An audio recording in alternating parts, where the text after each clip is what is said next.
खुद को बदलने का सबसे सरल तरीका है उन जगह पर चुप रहना जहाँ शब्दों से ज्यादा मौन की जरूरत होती है। मौन ही वह कुंजी है जो आत्म अधिकार और शांति का मार्ग खोलती है। नमस्कार दोस्तों, स्वागत है आप सभी का आपके अपने एसआर मोटिवेशन चैनल पे। तो चलिए बिना किसी देर के बढ़ते हैं आज की इस कहानी की ओर। बहुत समय की पहले की बात है, मगध राज्य के छोटे से गांव में एक युवक रहता था जिसका नाम अंशुमन था। वो बहुत ही अधीर और गुस्सैल स्वभाव का था। छोटी छोटी बातों पर बहस करना और हर बात का उत्तर तुरंत देना उसकी आदत बन चुकी थी। धीरे धीरे उसके इस स्वभाव के कारण लोग उसे कतराने लगे। अंशुमान खुद भी इस बात को महसूस करता था कि उसका स्वभाव उसके जीवन में शांति और खुशियां लाने के बजाय तनाव और अकेलापन बढ़ रहा है। लेकिन वह समझ नहीं पा रहा था कि उसे स्थिति से कैसे बाहर निकलना चाहिए। एक दिन उसने सुना कि पास के जंगल में भगवान बुद्ध का प्रवचन हो रहा है। बुद्ध के बारे में उसने बहुत कुछ सुन रखा था, उनकी करुणा, उनका ज्ञान और उनके द्वारा दी गई जीवन की शिक्षाएं। ये सुनकर अंशुमन ने सोचा, शायद मुझे मेरे सवालों के जवाब वहां मिल जाए। वह जल्दी ही प्रवचन स्थल पर पहुंचा। वह बड़ी भीड़ जमा थी। बुद्ध अपने सरल और स्पष्ट शब्दों में जीवन की गहराइयों को समझा रहे थे।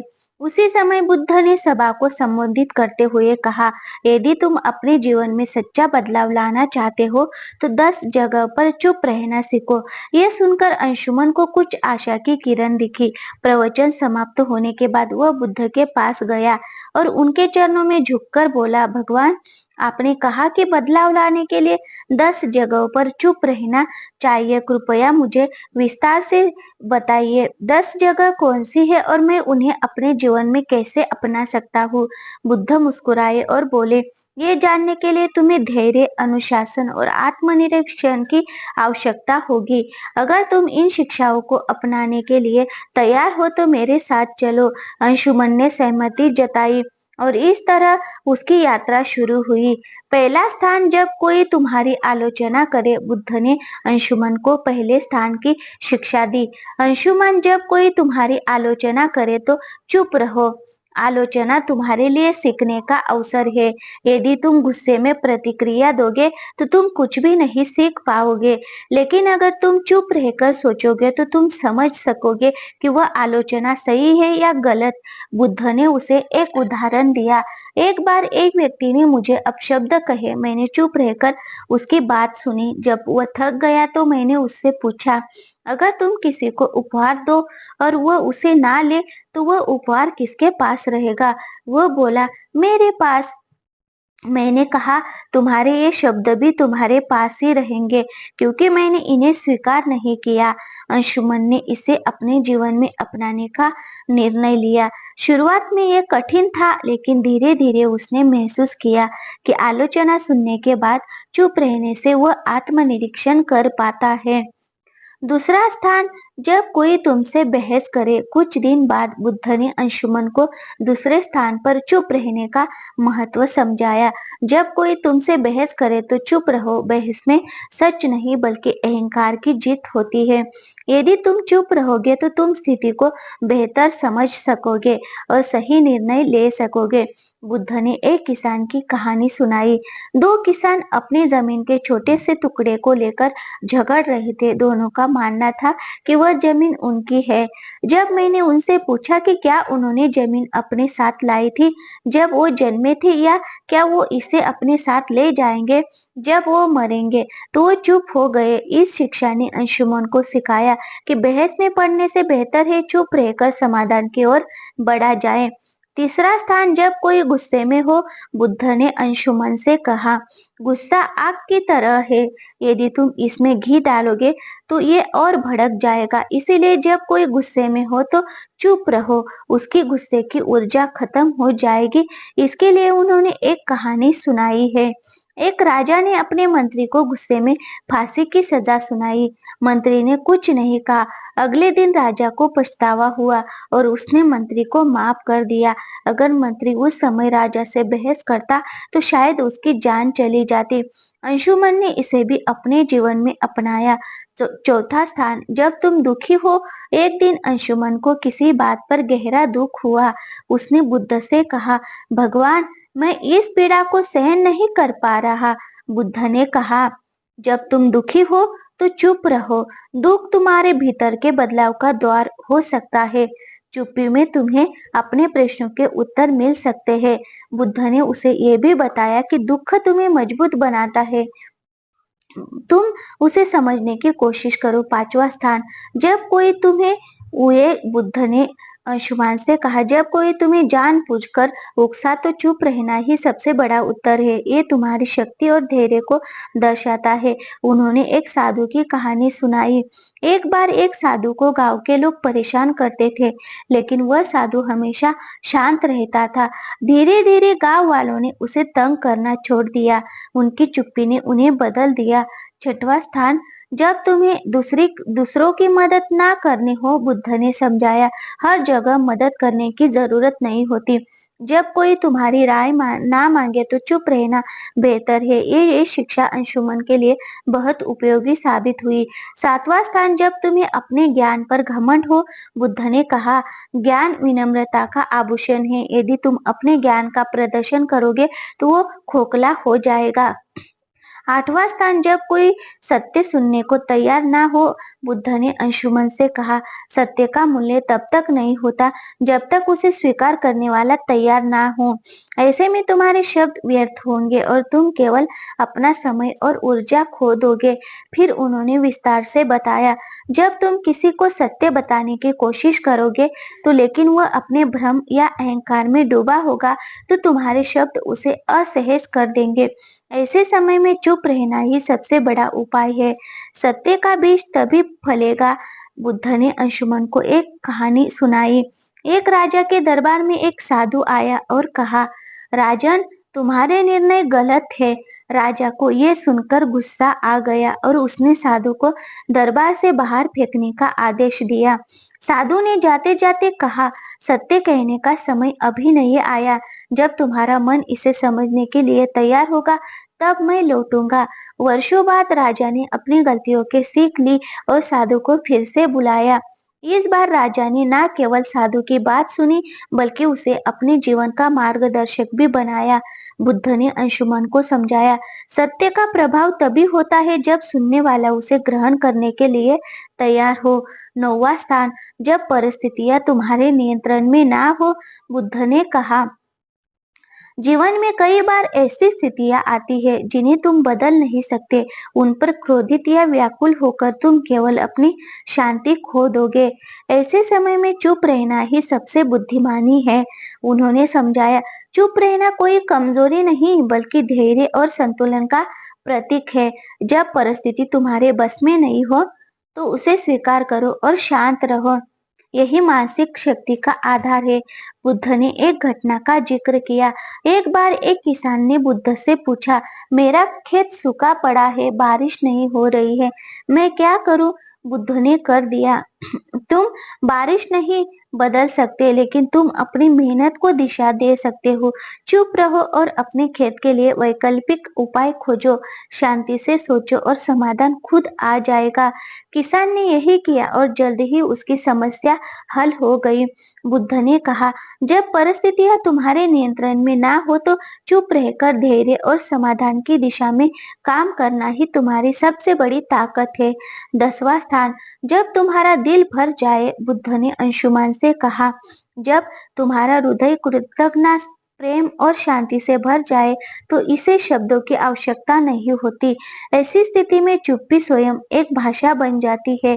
ये तुम्हारे भीतर की सबसे बड़ी खुशी है। उन्होंने इसे और स्पष्ट करते हुए कहा, कृतज्ञता का सबसे शुद्ध रूप मौन में प्रकट होता है।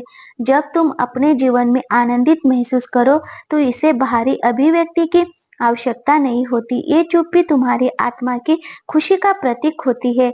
एक प्रेरणादायक कथा। बुद्ध ने अंशुमान को एक छोटी कहानी सुनाई। एक बार एक शिष्य को उसके गुरु ने आत्मज्ञान का अनुभव कराया। शिष्य का हृदय कृतज्ञता से भर गया। उसने गुरु से कहा, मैं आपको धन्यवाद देना चाहता हूँ, लेकिन शब्द पर्याप्त नहीं लगते। गुरु मुस्कुराए और बोले, तुम्हारी चुप्पी ही मेरे लिए सबसे बड़ा धन्यवाद है। इसे बनाए रख। बुद्ध ने समझाया, जब दिल भर जाए तो शब्दों की आवश्यकता नहीं होती। मौन तुम्हारी सबसे बड़ी अभिव्यक्ति है। अंशुमान ने जब बुद्ध से 10 जगहों पर चुप रहने का ज्ञान लिया तो बुद्ध ने उसे तुरंत अभ्यास में डालने का निर्णय लिया। उन्होंने कहा, ज्ञान का मूल्य तभी है जब इसे जीवन में लागू किया जाए। मैं तुम्हें कुछ परीक्षाओं से गुजरने का अवसर दूंगा। इन परीक्षाओं से तुम सीखो कि चुप्पी वास्तव में तुम्हें कितना बदल सकती है।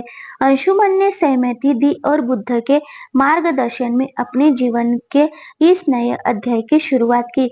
बुद्ध ने अंशुमन को एक गांव भेजा जहां लोगों को उसकी पुरानी आदतों के बारे में बताया गया। जैसे ही अंशुमान वहां पहुंचा, लोगों ने उसे बुरा भला कहना शुरू कर दिया। गांव वालों ने कहा, तुम्हारे जैसे लोग कभी नहीं बदल सकते। तुम हमेशा दूसरों को दोष देते हो। क्यों आए हो यहाँ? अंशुमन का स्वभाव था कि वह तुरंत जवाब दे और खुद को सही साबित करे, लेकिन इस बार उसने बुद्ध का बताया पहला स्थान याद किया। जब कोई तुम्हारी आलोचना करे तो चुप रहो। वो शांत खड़ा रहा। धीरे धीरे गांव वाले थक गए और उसकी चुप्पी देखकर हैरान हो गए। उन्होंने महसूस किया कि वो बदल चुका है। अंशुमन बुद्ध के पास लौटा और कहा, भगवान, चुप रहना कठिन था, लेकिन इससे मुझे एक नई ऊर्जा मिली। बुद्ध मुस्कुराए और बोले, यही पहला कदम है। अब अगली परीक्षा के लिए तैयार हो जाओ। दूसरी परीक्षा। जब कोई बहस करे, बुद्ध ने अंशुमन को एक व्यापारी के पास भेजा जो हमेशा अपने ग्राहकों से बहस करता रहता था। बुद्ध ने कहा, इस व्यापारी से कोई सवाल पूछो और जब वो बहस करे तो चुप रहो। अंशुमन व्यापारी के पास गया और पूछा, आपके सामान की कीमत इतनी अधिक क्यों है? व्यापारी तुरंत गुस्से में आ गया और बहस करने लगा, तुम्हें क्या पता कि मैं कितना मेहनत करता हूँ? क्या तुम मेरे काम की कदर नहीं करते? अंशुमन ने बुद्ध के दूसरे स्थान को याद किया। जब कोई बहस करे तो चुप रहो। वो शांत खड़ा रहा।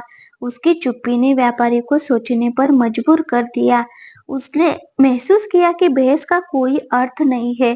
तीसरी परीक्षा। गुस्से का सामना करना।